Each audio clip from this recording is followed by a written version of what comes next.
pre-pandemic levels, in a situation where other people are actually setting up their own businesses, reason being they have lost their jobs to the situations that has actually happened. But one would actually have to understand some of the key ethics that you need to put on ground before you eventually start up a business. Because one of the reasons as to why people come up with businesses to effectively, one, get profits out of them. Because naturally, if you're to take it into a local aspect, okola business, oba mu Luganda omuntu agamba nti oyo mwana na ina business, that means you're making money.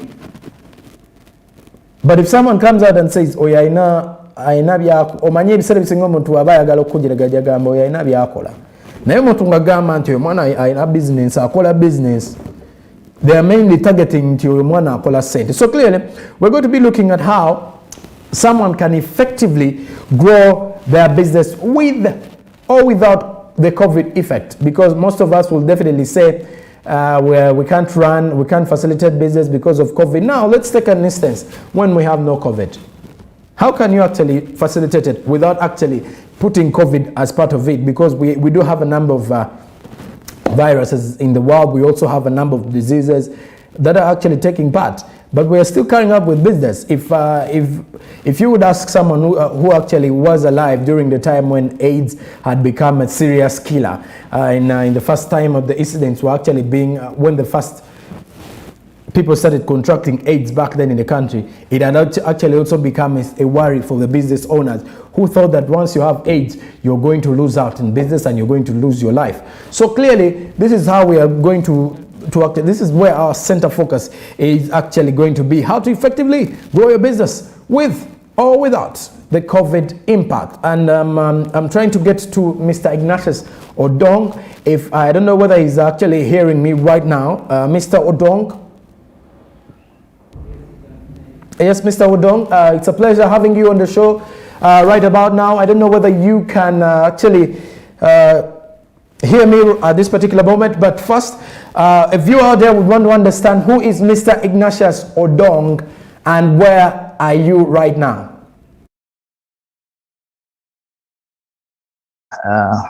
My brother. So my name is Ignatius Odongo. I am in Johannesburg, South Africa. I am the Managing Director of Entrepreneurship Journey, based in Johannesburg. I have just completed my doctorate in entrepreneurship, and my focus was on youth entrepreneurship. I also have a Master of Philosophy in Entrepreneurship. I have an MBA. I have another Master's in Management. I'm a Fellow of the Chartered Institute of Marketing, UK. So while I was completing my PhD, I conceptualized entrepreneurship as a journey for you, the entrepreneur, and a journey for your business. So, you know, every journey requires preparation. First of all, you have to determine the destination. Where are you going? And how best do you need to get to where you're going? So that's how I conceptualized entrepreneurship as a journey. And that's why my company is called Entrepreneurship Journey. Now, in Uganda, we are very, very good at starting up businesses.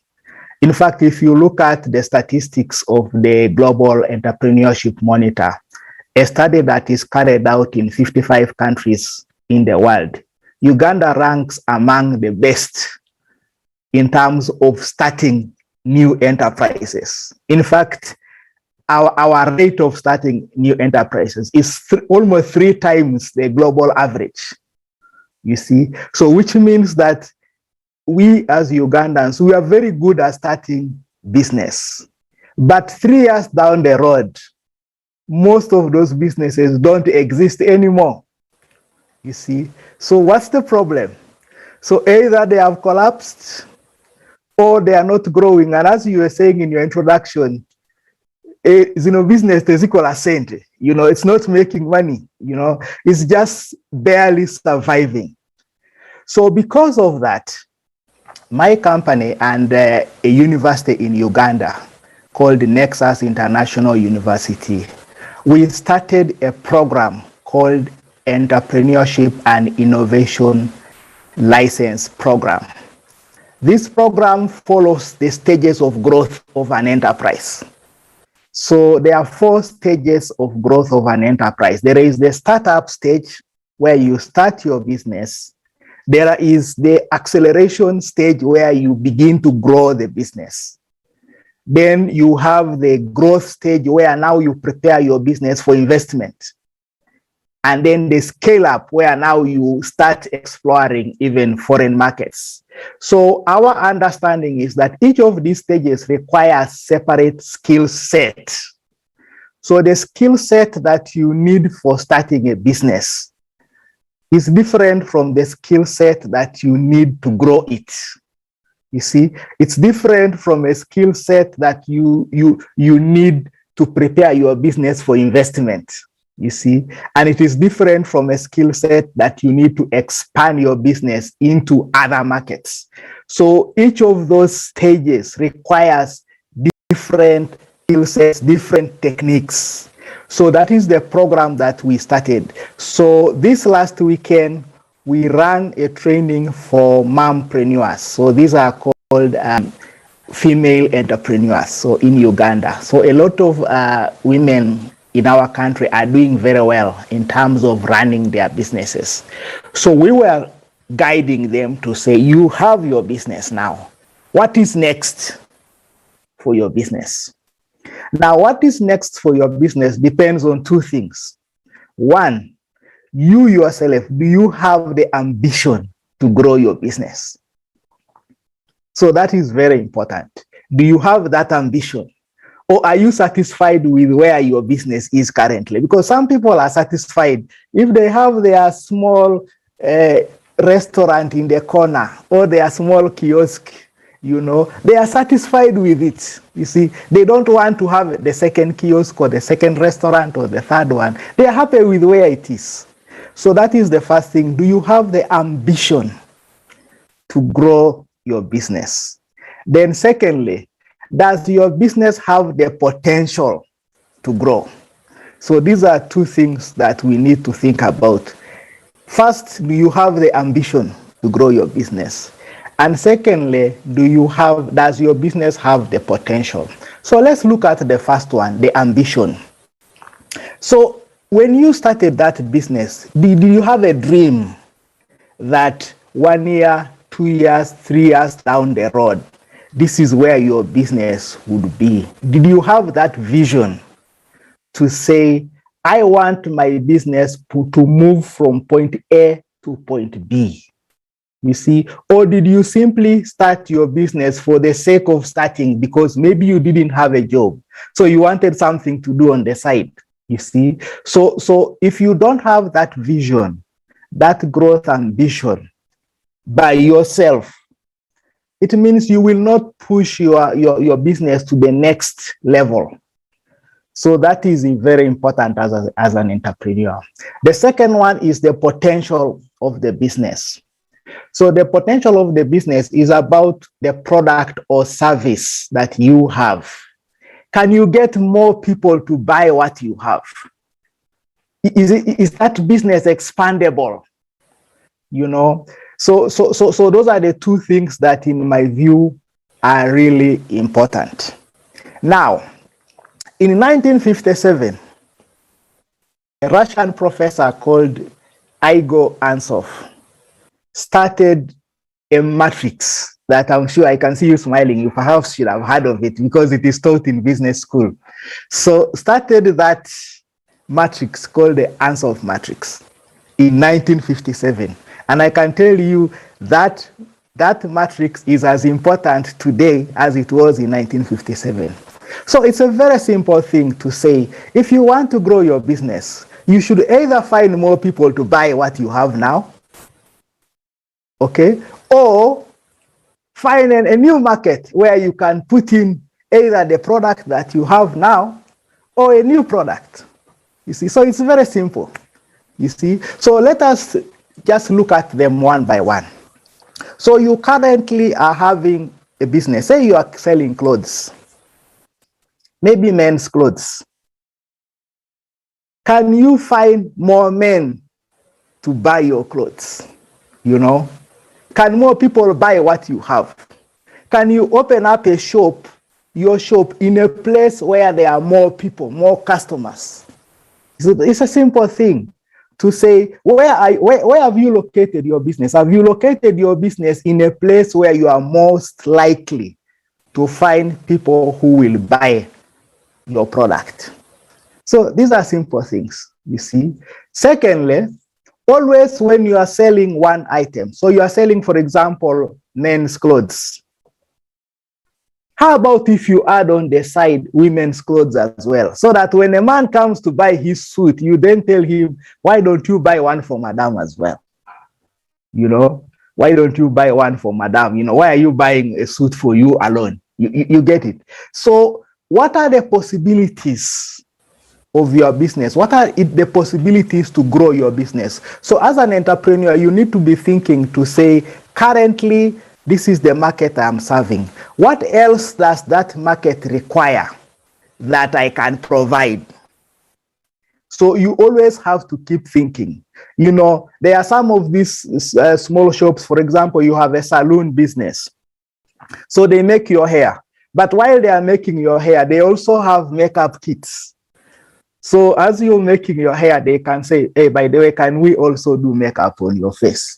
You know, so they are able to sell not just the makeup kits, but they're also able to sell the makeup service. But maybe on the side, they also have perfumes. You see, so you've made up your hair, you've done your facials, but then you also have purchased the perfume. You see, so you need to always think outside the box to say, what else do my clients need? And there is no rocket science about this, my brother. You know, it is simply about you, the entrepreneur, being innovative, always thinking, always asking your clients to say, what else do you need? You know, what else can we do for you? So always make sure that you are having this constant conversation with your clients to say, what else can we do? I don't know. I think we are in a generation that is actually thinking more of money than the long term. What can be your advice in regards to that? Because the generation of these days is someone wants to actually start up a business within a period of 6 months. They want to get profits out of it. What is your take on that? Because clearly that is why I think most of the businesses are failing out without even making the long-term profits that they want to achieve. So there is what they call entrepreneurial competency. What makes a good entrepreneur? So there are 3 things that make a good entrepreneur. There is a skill of being a good business person, a skill of getting people to buy what you have. That is one skill. But there is the discipline, the behavior, the attitude, the mindset of being an entrepreneur. You see, so if there are simple things, for example, if you have a business and you are making money from that business, that money is not yours. That money is for the business. You see, so we have a lot of people where in the evening when they sell, they take the same money from the business and they buy food with it. You know, they buy something. Instead of taking that money to the bank, you know, why not give yourself a salary at the end of the month? So every month, give yourself a salary and don't touch the business money, so that business money is your capital that you invest back into the business. You know, so I think most of our people lack that discipline, what we call entrepreneurial qualities. You see, that entrepreneurial mindset, that to look at the business as something you want to nurture. So a business is not supposed to finance your lavish lifestyle, you know. So when you get money, you want to buy a new car, or you want to buy, you want to buy that, that money is for the business. The moment you start removing it small by small, before long, your business, you find you can no longer restock your business, because now you are eating the capital. You know, you're eating the capital. You are no longer able to restock. If you have employees, you find you're no longer able to pay them. You know, payment comes, they want you to pay the bill, you no longer have the money to pay. So I think that a lot of our people lack the discipline, that what we call entrepreneurial qualities, you know, that discipline, that quality to know that, hey, there is a difference between my business and me. Those are two different entities. You see, that's why most business people, what they do is that instead of taking money out of the business, they give themselves a salary like at the end of the month, just like any other employee, you know, so that that money that you give yourself as a salary, it is budgeted within the profit margin of the business, you know, so that you don't touch the capital for the business, you don't touch the rest of the profit which you are supposed to invest to buy more stock. You see, to grow the business, to buy more stock, you know, to expand the business. So that is where the problem is with our people.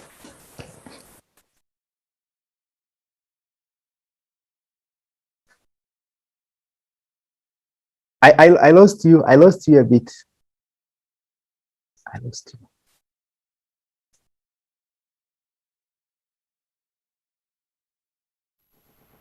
You didn't mention of the fact that you're in Johannesburg in South Africa. If you were to give us a clear picture of how is business faring in South Africa right now, in context to that in Uganda, if you were to just compare the business world at this particular time. Yes. So the beauty about it is that I did a comparative study between South African youth and Ugandan youth. You see, so I think we as Ugandans, we are more entrepreneurial in a sense that we are good at starting businesses. But the challenge we have is that we don't have that long-term vision.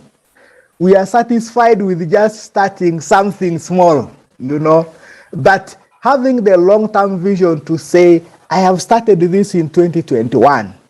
2 years down the road, this is where I want to be. 5 years down the road, that's where our challenge is as a country, that we are satisfied with having something that is small.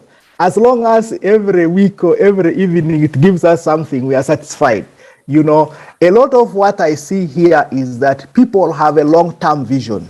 You know, when they start something, they are thinking big.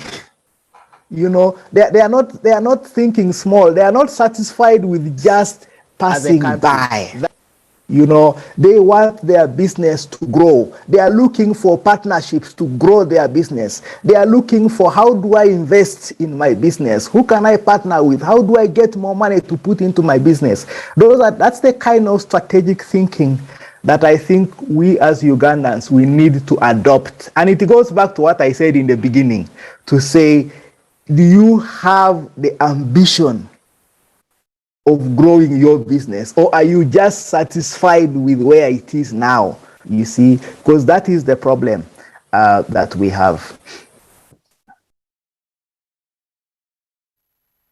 Innovative minds, and most of them, I would say, have ideas to come about with, but the only challenge we normally face on how to actually sustain these particular businesses. Now, Odongo, before I let you go, any few of your assessments with the times that we are prevailing into as the economy, because we are trying so hard to see that most of the young people out here are becoming innovative and starting up with their businesses, but most of them have still actually lagging behind because of the fact that they claim COVID has actually laid a very huge challenge for them to carry out with business.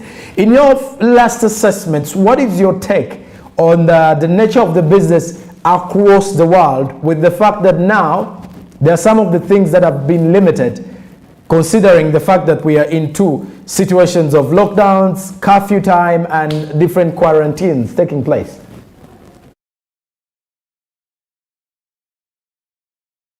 One is that it has swept away some of the traditional businesses and some of the ways we do business. But it has also introduced new opportunities. You see, and that's why we should be thinking. So the businesses which have succeeded in spotting the new opportunities that COVID has brought about are those who have been successful. So with COVID, we can no longer do business the way we used to be. Because as you say, people are in lockdown, people are sitting at home. How best can we get the products to where they are at home? You know, rather than expecting them to come to our shop, how can we make them order for our products and they get delivered in people's homes, for example? You know, so we need to be thinking, when people are seated at home, what do they need when they're at home? You see, because they need something when they're at home. What is it that they need? And how can we get it there, that item? How can we get it to where they are, instead of waiting for them to come to our shop, to come to our business premise? You see, so we need to be thinking about not just what we sell, but also the way we do business, our actual business model. You know, how can we now think out the new situation that COVID has brought about, and then think about how do we reposition our business to take advantage of the new realities. You know, people now are working at home, people are sitting at home, but they still need to eat. You see, they need to eat, they need data in their phones. You see, they need to eat. I mean, they still, even while they are in their homes, they still need to consume products and services. But the point is, which products do they need? You see, and how do we get these products to their homes, you know, without expecting them to physically come to our business? So that's how we need to start reflecting on our business, to say, based on the new realities, what can we do differently? You know, differently from the way we've been doing now. Now that we don't have the people physically coming to our premise, how can we get what we are selling to them where they are? You know, so that is something that we need to think about. Rethinking our value chains, rethinking our business models to see how they fit within the new normal of COVID.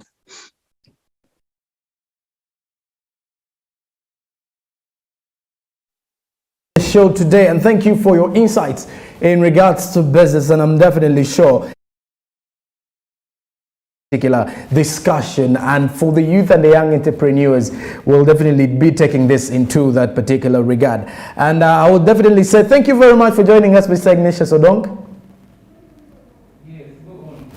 And I think we shall definitely do this next time. Now, Mr. Ignatius Odong is actually based in South Africa right about now, and in Johannesburg. And since 2003, he has been involved in strategy, organization, development, and enterprise development in 10 countries in Africa and beyond. And one of the key facts that he did mention is that we Ugandans are very good when it comes to startups. We can actually have involvements in startups, but the bigger challenge that we do have as the young entrepreneurs or the young people is that we cannot sustain a business. We may start it up, but the most key aspect he did mention also is that we are always eating out of our business. Is that once someone gets the money that is supposed to be invested back into the business, they instead chew it, they instead use it to facilitate their luxurious lifestyle, which has actually caused a breakdown into business, and why businesses are never surviving into that particular one. And of course, we were discussing on to how effectively a person can grow their businesses with or without the COVID-19 effect. But later on, as I head into the break, I'm going into another discussion to discuss more of the impact of businessman Dr. Patrick Bitature, who is now venturing into the education system. We want to talk more about that particular one coming up shortly, and we want to understand what is his impact in the education and what does he have to offer in terms of the business in education. Keep it SMB.